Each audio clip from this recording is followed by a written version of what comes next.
सभी हमारे सम्मानित पार्टी के नेतागण, जिला विधानसभा अध्यक्ष जी भी हैं, आर्य हरिशन जी, सभी सम्मानित नेतागण और बहुत बड़ी तादाद में उपस्थित मेरे सम्मानित बुजुर्गों, नौजवान साथियों, ये जगह जहां आज हम सभा कर रहे हैं, मुझे एक बार पहले भी इसी जगह पर सभा के लिए आदरणीय इसरार साहब ने मौका दिया था और उस सभा के बाद जो चुनाव का परिणाम आया था वो इतिहास रचने वाला परिणाम आदरणीय राष्ट्रीय अध्यक्ष के लिए आया था।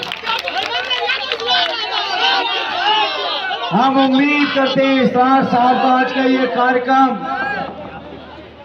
निश्चित तौर पर सदर विधानसभा के बगल में मेहनगर भी लगती है, निजामाबाद भी सटी हुई है।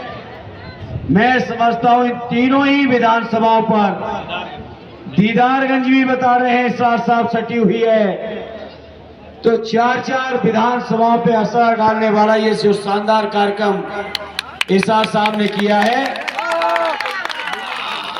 उसके लिए मैं उनका बहुत बहुत धन्यवाद देता हूं और मैं उम्मीद करता हूं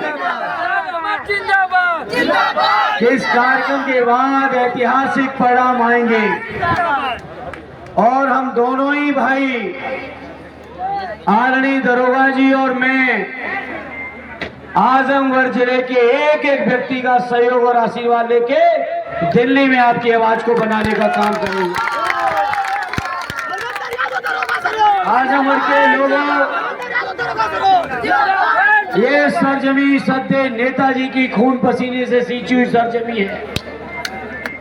आर्य अखिलेश यादव जी ने इस सरजमी को अपना दूसरा घर माना है।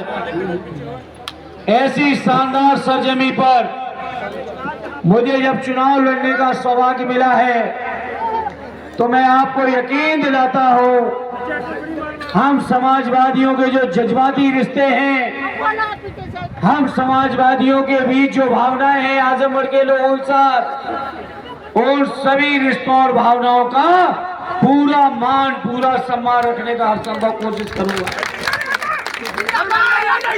मैं आज इस मौके पर यह भी आपको विश्वास दिलाना चाहता हूं, आजमगढ़ के लोगों का आशीर्वाद लेके जब दिल्ली पहुंचूंगा तो आजमगढ़ के लोगों, आपकी आवाज कोई कमजोर आवाज नहीं होगी, मजबूत वकील बन के काम करेगा। आजमगढ़ के लोगों, आज संकट है देश के सामने।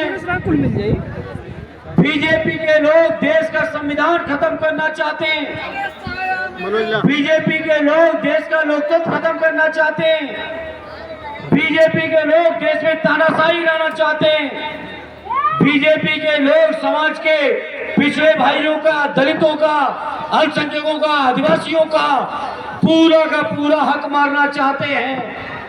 इसलिए आज इस मंच से कहता हूं, चाहे खून की एक एक बूंद चली जाए लेकिन देश का संविधान कभी खत्म नहीं होने देंगे, ये मैं विश्वास दिलाता हूं।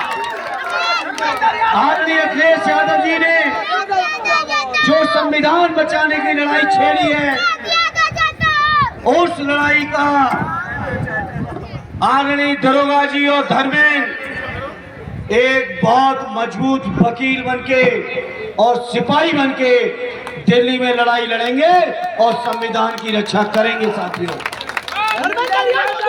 सोचो, बीजेपी के लोग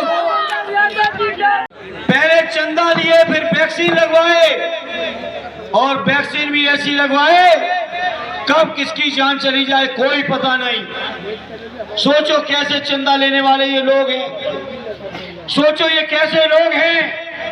रोजगार के नाम पे इन्होंने धोखा दिया, महंगाई के नाम पे इन्होंने धोखा दिया, किसानों के हमदर्दी या किसानों के मामले पर इन्होंने धोखा दिया, पेपर लीक के नाम पे हमारे नौजवानों को धोखा दिया, अग्निवीर के नाम पर हमारे फौजी भाइयों को मनोबल गिराया है।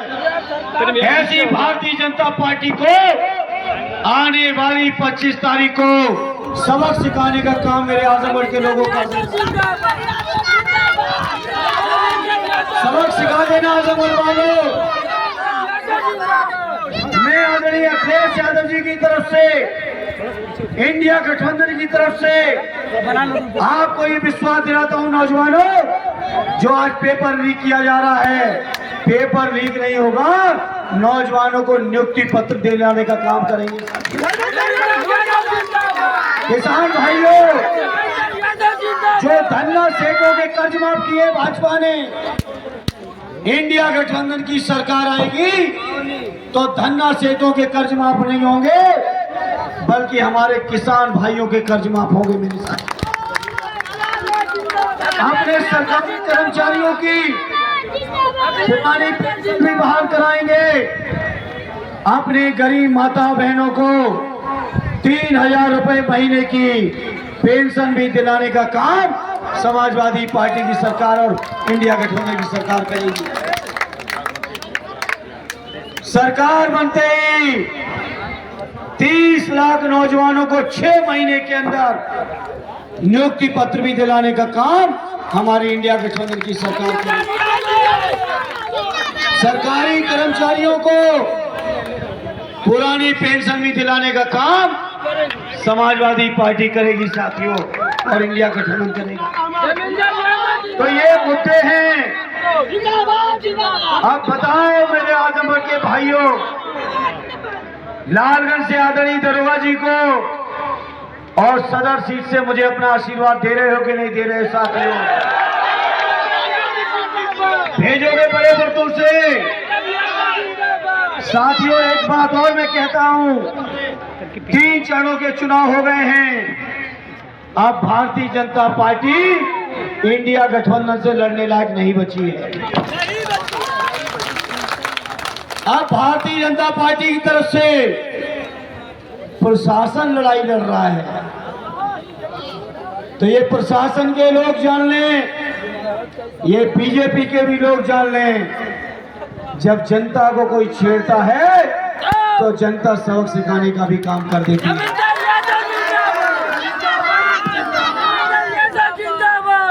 इसलिए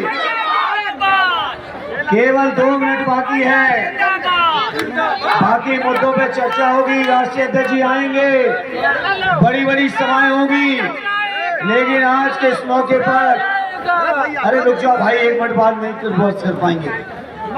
आज के इस मौके पर अपने प्रमुख जी का मैं हृदय से बारंबार धन्यवाद देता हूं, आभार व्यक्त करता हूं और उम्मीद करता हूं प्रमुख जी ने जो महफिल सजाई है, ये चारों विधानसभा में अपना रंग दिखाएगी, इस उम्मीद और विश्वास के